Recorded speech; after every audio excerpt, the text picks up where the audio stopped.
এই যে আজকে আমি কথা দিলাম, এই কোকা কোলায় পরবর্তীতে আমি মুখে নিব তো দূরের কথা, আর কোনদিন হাতে নিয়েও দেখবো না। এই আমি লাথি মেরে ফেলাই দিলাম। আচ্ছা দিদার ভাই, এই যে সারা বিশ্বে যে যুদ্ধ শুরু হইল, ইসরায়েল দেখছেন আপনি ফিলিস্তিনের উপরে কিভাবে আক্রমণগুলি করতেছে, নিরীহ নিরীহ বাচ্চা, ছোট বাচ্চা থেকে সবগুলি আপনার কিভাবে অত্যাচার করতেছে, আক্রমণ করতেছে। আর আমাকেও মুসলমান কোনো কান্ট্রি এটা কোনো প্রতিবাদে করতেছে না। করতেছে রে ভাই, করতেছে। যে যেখান থেকে পারতেছে করতেছে, দেখাইতে পারতেছে না কেউ। যেমন আমি তো এই যুদ্ধে অংশগ্রহণ করতে চাই, কিন্তু সুযোগ পাইতেছি না।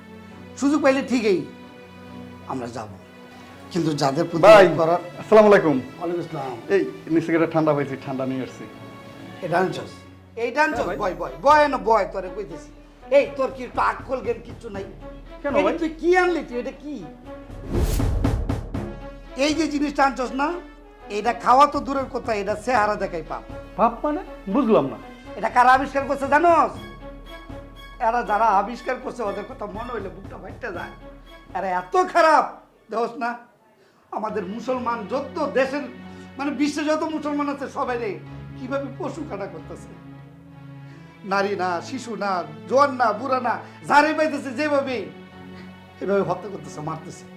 ইসরায়েল শুধু ফিলিস্তিনি না, ইরান কো, তারপরে আফগানিস্তান কো, লেবানন কো, মানে যারে পাইতেছে মুসলমান রাষ্ট্রগুলিরে তারা শোষণ করার জন্য এরা এইগুলি করতেছে। শুধু তাই না, ওদের জন্মটাই হলো যুদ্ধ। এদের জন্ম থেকে শুধু কারে মারবো, কারে কাটবো, কারটা দহন করবো, কারটা নিয়ে হজম করবো। ওদের গায়ে রক্ত হয়েছে, খালি ওদের রক্তটাই এরকম তৈরি হয়েছে। পর খাওয়াই না পর, তাই ওদের প্রতিবাদ করতে হবে। আচ্ছা ভাই বুঝলাম, আপনি কোকটা খাইলেন না, কোকটা না খেয়ে আপনি প্রতিবাদ করতেছেন, এটা আমি বুঝলাম। কিন্তু সেই ইসরায়েলি ফর্মুলায় আমাদের বাংলাদেশে এই কোকা কোলা উৎপাদন হচ্ছে এবং ডিলাররা তা নিচ্ছে, খুচরা দোকানদারের কাছে দিচ্ছে, তাও আবার ভোক্তাদের কাছে বিক্রয় করছে, আর এই ভোক্তারা তা খাচ্ছেও। তাহলে আপনি কিভাবে প্রতিবাদটা করবেন? মনে করে এটা হলো জীবন যুদ্ধ, বিবেক যুদ্ধ। বিবেক যুদ্ধ, বিবেকটা যদি একটু খাটাই, জিব্বাটারে যদি একটু শাসন করি, হ্যাঁ, তাহলে এই যে এই সমস্ত পণ্য, শুধু এইটা না, ইসরায়েলের যত পণ্য আছে আস্তে আস্তে আস্তে আস্তে বর্জন করলে, ওদের পণ্য বর্জন করা মানে ওদের কপালে উষ্টা দেওয়া, নাল্লত করা। বিশ্বের সব দেশের মানুষ আজকে আমরা শুরু করি, আমরা করব না, ওদের জিনিস আমরা ব্যবহার করব না, ওদের পণ্য আমরা আমাদের জীবনের প্রয়োজনে কাজে লাগাবো না। আস্তে আস্তে যখন আমরা এটার থেকে বাদ দিব, আমাদের দেখা দেখি অন্য দেশের লোকেরাও, অন্য লোকেরাও এগুলো বাদ দিব। আর এভাবে বাদ দিতে দিতে দিতে দিতে দেখবে এইভাবে ওদের জীবন যুদ্ধ পতন হবে।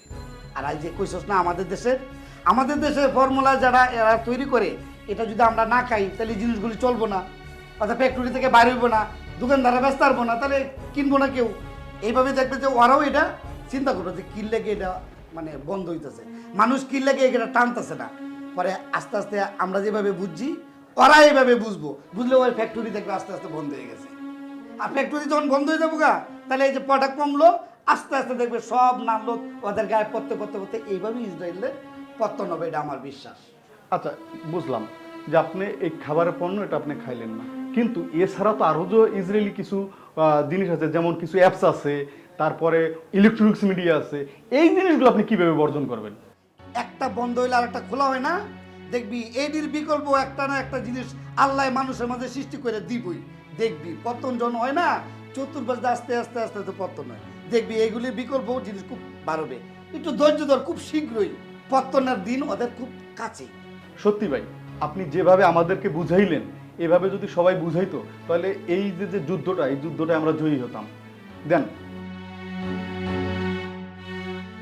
এই যে আজকে আমি কথা দিলাম, এই কোকা কোলায় পরবর্তীতে আমি মুখে নিব তো দূরের কথা, আর কোনদিন হাতে নিয়েও দেখবো না। এই আমি লাথি মেরে ফেলাই দিলাম।